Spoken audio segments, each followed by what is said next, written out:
নমস্কার বন্ধুরা, আমার ইউটিউব চ্যানেল লক্ষ্মীচনাতে আপনাদের সবাইকে স্বাগত। আজ আমি 2026 সালের রায়ো মার্টিনের প্রশ্নবিচিত্রায় দ্বিতীয় পর্যায়ক্রমিক মূল্যায়ন পঞ্চম শ্রেণীর বাংলা 11 নম্বর school Tarakeswar girls high school HS সমাধান করছি। 1 নম্বর সঠিক বিকল্পটি নির্বাচন করো। 1 চেয়ে দেখি আকাশখানা এক্কেবারে লাল, নীল, কালো, আকাশী, কালো। 2 মুকুট হয়ে ঝাঁক বেঁধেছে 100, লক্ষ, হাজার, সহস্র হীরার মাছ, লক্ষ হীরার মাছ। 3 ডোবে ডোবে চন্দ্র, সূর্যি, তারা, মেঘ, সূর্যি।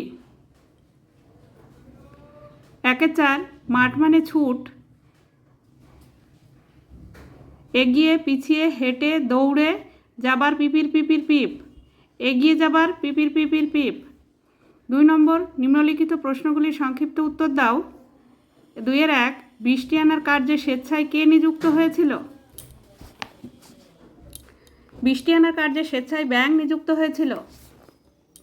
2-2 গরান গাছের ছোট ছোট ফুলগুলি কী রঙের? গরান গাছের ছোট ছোট ফুলগুলি হলুদ রঙের। 2-3 ফণীমনসা ও বনের পরী পাঠ্যাংশের লেখক কে? ফণীমনসা ও বনের পরী পাঠ্যাংশের লেখক বীরু চট্টোপাধ্যায়। 2-4 পশ্চিমবঙ্গের কোন দিকে হিমালয় অবস্থান করে? পশ্চিমবঙ্গের উত্তর দিকে হিমালয় অবস্থান করে। 2-5 মধু আনতে কে কে বনে গিয়েছিল? মধু আনতে ধনাই, আরজান ও কফিল বনে গিয়েছিল। 2-6 ছুট মানে কি বলেছেন কবি?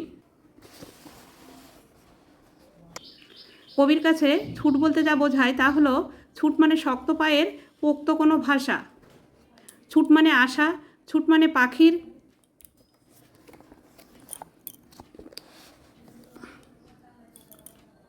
ছুট মানে পাখির খাঁচা থেকে বেরিয়ে মুক্ত আকাশে বাঁচা।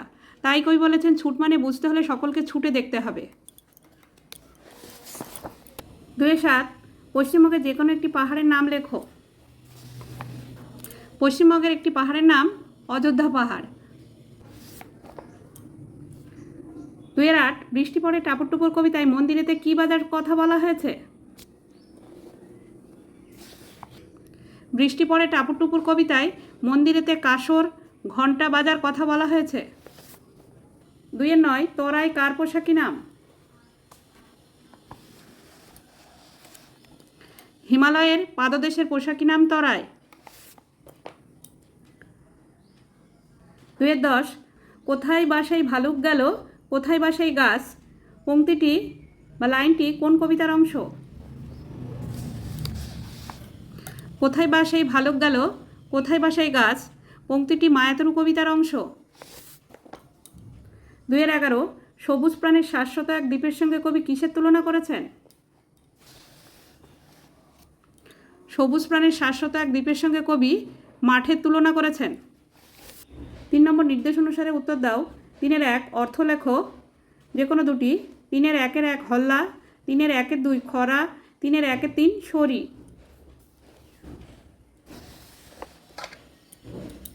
হল্লা, হল্লা মানে হইচই, খরা মানে অনাবৃষ্টি, সরি মানে স্মরণ করি। 3-2 বিপরীত শব্দ লেখো। 3-2-1 দুর্বুদ্ধি, 3-2 কান্না, 3-2 আশা।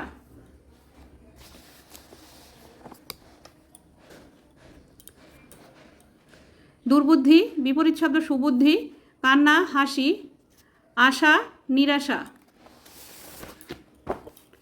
3-3 বাক্য রচনা করো। 3-1 অসন্তুষ্ট, 3-2 দুর্দশা, 3-3 ভীষণ। অসন্তুষ্ট আমার কাজ দেখে মা অসন্তুষ্ট হলেন। দুর্দশা লোকটির দুর্দশা দেখে সবাই এগিয়ে এলো। ভীষণ বাবা আমার উপর ভীষণ রেগে আছে। 4 নম্বর নির্দেশ অনুসারে উত্তর লেখো। 4-1 লিঙ্গ কাকে বলে, লিঙ্গ কত প্রকার ও কী কী? লিঙ্গ যে চিহ্ন দ্বারা প্রাণীবাচক বা অপ্রাণীবাচক কোনো শব্দ পুরুষবাচক, স্ত্রীবাচক বা পুরুষ ও স্ত্রী উভয়কে কিংবা জড়বস্তু বোঝা যায় তাকে লিঙ্গ বলে। লিঙ্গ 4 প্রকার: পুংলিঙ্গ, স্ত্রীলিঙ্গ, ক্লীবলিঙ্গ ও উভয়লিঙ্গ। 4-2 বচন কত প্রকার ও কি কি?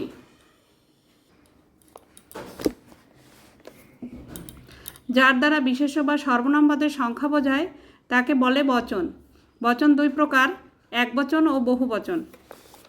4-3 লিঙ্গ পরিবর্তন করো। 4-3 লেখক, লেখিকা।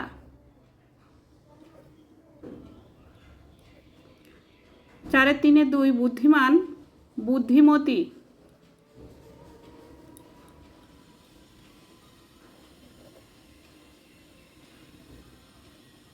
5 নম্বর, তোমার বাড়িতে যে কোনো অনুষ্ঠান উপলক্ষে তোমার প্রিয় বন্ধু বা বান্ধবীকে নিমন্ত্রণ পত্র লেখো। তোমার জন্মদিনে বন্ধুকে নিমন্ত্রণ জানিয়ে একটি চিঠি। ঠিক এভাবে চিঠিটি লিখে নেবে। বন্ধুরা, আজ এখানেই শেষ করছি। ভিডিওটি ভালো লাগলে লাইক, কমেন্ট ও শেয়ার করবেন এবং চ্যানেলটি সাবস্ক্রাইব করবেন।